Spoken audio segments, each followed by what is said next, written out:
Make sure you check out our online store where we work with our graphic designer to create stunning garment and product designs that feature a wide variety of aircraft types such as British fighters, World War II aircraft, American bombers, Russian fighters and much more.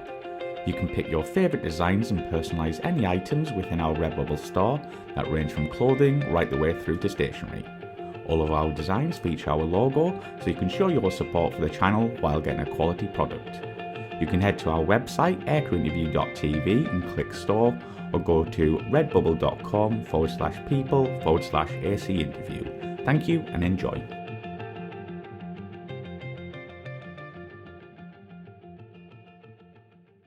In the F-15, I think I had the chance to fight against every Western aircraft. Because, you know, when we were in the Middle East, there was a lot of people out there with the Iron Falcon and the Falcon Nest.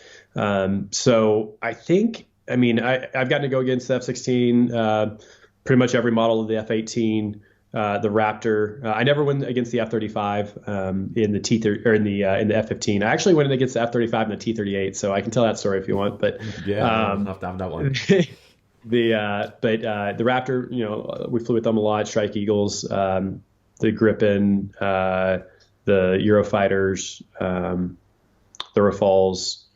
So yeah. So what question? You know, in F-16s we got to go. Yeah. So like how did you fare? So let's say against let's say the Gripen or the Rafale. Like how did the F-15 fare in, you know, that kind of dogfighting arena? Yeah. Okay. So I guess, talk more about the Delta Wing aircraft. So like you get your Delta Wing aircraft, like the Eurofighter or the Gripen or whatever the case may be. Incredible aircrafts. And the fact is that like most fourth gen aircraft are very similarly matched. Right. And there are so many variables that go into it that to compare apples to apples can be really, really tough because things like external drag are huge, right? So if I'm in an Eagle, in a 3-bagged Eagle, meaning I have 3 fuel tanks on, and I'm not dropping my tanks because I'm not, right, like I would in combat, well, that's going to be a completely different profile than it would be if I was completely clean, and vice versa for other people, right? So, so it's easy sometimes, if I was in a clean Eagle and I went up against a 2-bagged Hornet, I can beat my chest and say like, oh man, that was so easy, I just absolutely crushed them. But in reality, there's pros and cons to each. For the big Delta Wing, traditionally what you find for the Delta Wing aircraft, like the Gripen or the Eurofighter or whatever the case may be, they are phenomenal. They get their initial turn is really, really good. Or even if it comes to like the Mirage, right? Like the Mirage 2000, one really, really good turn. And then after that, it really depends on the specific airframe and their ability to control themselves at slow speeds. As far as that goes. So the Eurofighter, really, really good, really tough airplane to fight. The Gripen, really, really tough airplane to fight. You can hold your own, but once again, I think that the quality of pilot, or I guess the experience of the pilot in the Eagle, it would have a huge impact on that, right? Of course, yeah. So in order to do well against a Eurofighter or Gripen or something like that, you have to have somebody who's fairly experienced in the Eagle, because an inexperienced person would just get crushed. Let's see. So honestly, one of the most surprising aircraft, or the people that I was the most surprised fighting against, was actually the Legacy Hornets out of Australia.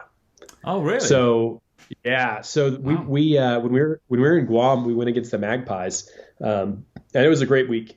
So we had there was what's that exercise? Cope North out of Guam, and this was 2014. So basically all the fighters flew out a week early. We all cleaned off our jets, so we took all of our fuel tanks off, and we had a week of just dogfighting. So so it was us, the Magpies, so the Legacy F-18s were out there. The Block 50s from Misawa had come down, and F-16s. And so we would just go out and we had a full week of just learning, practicing dogfighting with each other before the large force exercises started. And that was an awesome experience. And it was interesting.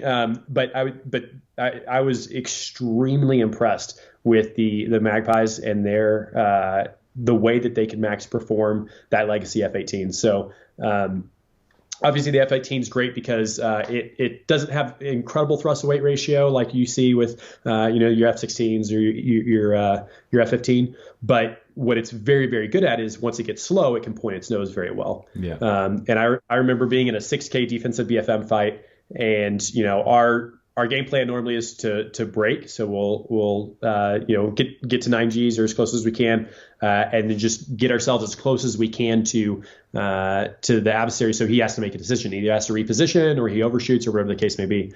But I remember that going against the Magpies, I broke, and I think he was already a little bit slow, but he just pointed at me. And then as I continued to like break and like try to draw him in closer, he just continued to point at me and continued to point at me. And I had no way of like getting away from him. So like the traditional game plan that I was used to from all the other types of aircraft was kind of Mach Nix when it came to this aircraft that could just continually point. But their ability to assess the basic BFM principles and just see closure and fight what they see was really, really, really impressive. I was really impressed by those guys. Yeah.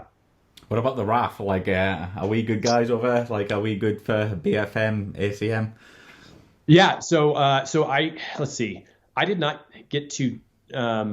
I turned a couple times in some large exercises with the Eurofighters, but I did not get to do any like true BFM, like perch BFM type fight with them. So a lot of stuff I did was at like 30 or 40,000 feet because those are like the blocks that we were given. A couple times I turned it at 20,000 feet, but I didn't get to do the whole like dancing spiral down to the dirt to see how kind of see how that works. I will say that now, BFM is something that is an important skill set to learn, but most of our engagements happen beyond visual range.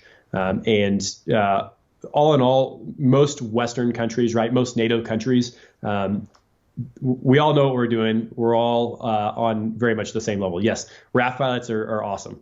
They're very, very good. It's interesting because getting to, flying in Japan, you fly with a lot of Asian countries that you learn and you appreciate the Western style, right? The NATO style of training, of learning.